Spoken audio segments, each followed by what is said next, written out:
All right, now that we have done some basic jelly printing with alcohol inks, let's talk about ways to get some texture in your backgrounds. So one of the ways is using an alcohol lift ink pad, and another way is by using a StazOn pad.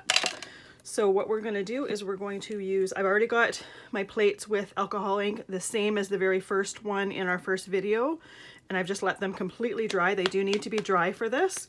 If they're not dry, when you go and stamp with your lift ink or with your StazOn, the inks are still going to move. So you definitely want to make sure that your inks are completely dry. So I've got my lift ink pad. I'm just applying it to the stamp, making sure that everything is covered. I'm going to put it on my plate, and obviously it's not as big as the entire plate, but because I'm making standard size cards, the print that I'm going to be making with this is going to be big enough for the card. I hold it in the center and press around it to make sure I've got some good contact. I've also got some cardstock here because the ink that I'm pulling off of here, I can absolutely use that to stamp a background. So I'm going to do that. Might as well use the ink rather than waste it. So I'm going to put that right onto a piece of white cardstock, and there you go. Perfect print. So we're going to leave that for a moment, and then we're going to add some paint to it. We're going to do this one here. Now this one, I'm going to pull the print or pull the ink off and do a print with it as well. However, because I'm using gray StazOn, that's going to mix with the alcohol ink, and you're going to see more of the gray rather than the color. So you may want to use it for a card background, you may not. I just figured I'd show you just so you could see what the difference was.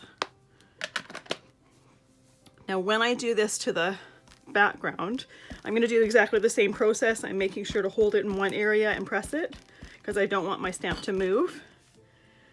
But what I found is rather than actually stamping gray in there, you'll see a slight bit of gray, but really what it does is just remove the ink.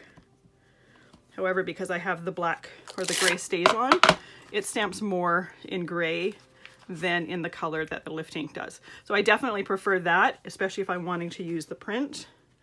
Now let's pull our prints from here. So I'm going to use the same color that I used for the last section. And I typically put my paint at the top. You don't need to, you can put it in the middle of the plate. That's totally fine.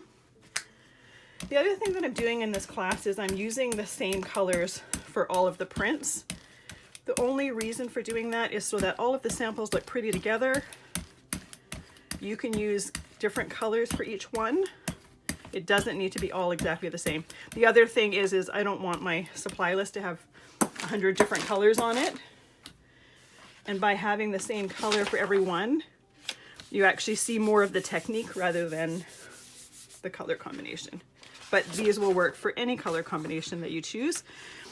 I tend to choose, especially when you're starting out and just learning with color, I think it's called an analogous color palette, colors that are similar or beside each other in the color palette. So these are all like pinks to purple. You could try blues to green, yellows to orange, that sort of thing. And then you know you're not going to get muddy colors.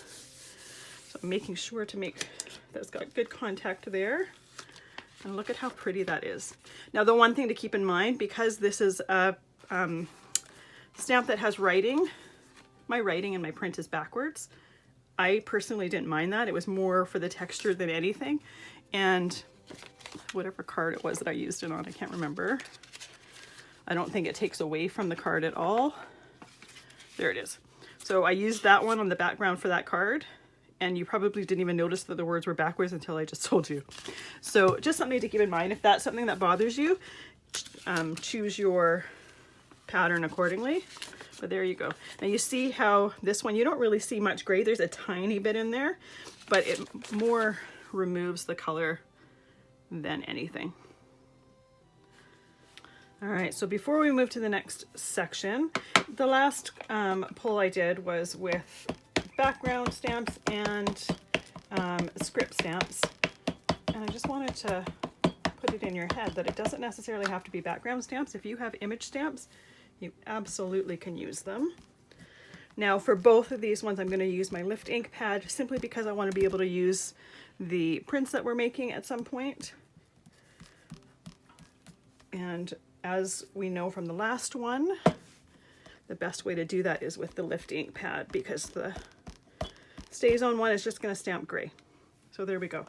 Now this one didn't stamp quite as well as it should have or whatnot, but I can absolutely use part of it. But isn't that pretty? And then for the other one, I'm just going to use a big, I think it's a moth stamp. So I'm going to ink it with the lift ink again. Put it on my plate, and I'm putting it this way just so that I get the full image of the moth.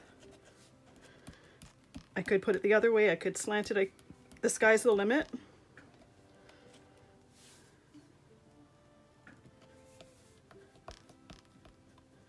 But this way, I have the full image. If I wanted to, I could cut that out and put it on something, or I could leave it just as is and add a sentiment. It's got more options this way than having part of it cut off. All right, so now that that is done, move my stamps over to the side and let's pull the prints. I don't really need to wait for the lift ink to dry. It kind of resists the paint when I do it this way, but as I'm putting the paint on there, that tends to go away. Now, the other thing that I wanted to mention is you'll notice as I'm putting paint on here, I'm not really worrying too much about the edges of my cardstock. And the reason is these are going to be made into 4 1/4 by 5 1/2 inch cards. My gel plate is 5 by 7, so I've got a lot of room there. So the thing that I'm most worried about or paying attention to is the center part of my gel print. The rest of it's going to be cut off. If you were doing a project that you wanted the entire print on there, absolutely you're going to want to make sure that you print all the way to the edges. Just depends on what you need. The other thing I wanted to mention, when I'm not using my brayer, it gets placed like that. They all come with a little stand on one side, and the reason for that is if you place it with the brayer side down, you start to get a flat edge, and that does affect your brayering. Isn't that cool? I love how unpredictable these are, and I love when you get just weird edges like that. It just makes them so unique. It makes them fun to look at. All right, in the next section, we're going to be adding some metallics to our background, as well as some really pretty rainbow shimmer alcohol ink that I came across of. So we'll see you in the next section, and we'll play some more.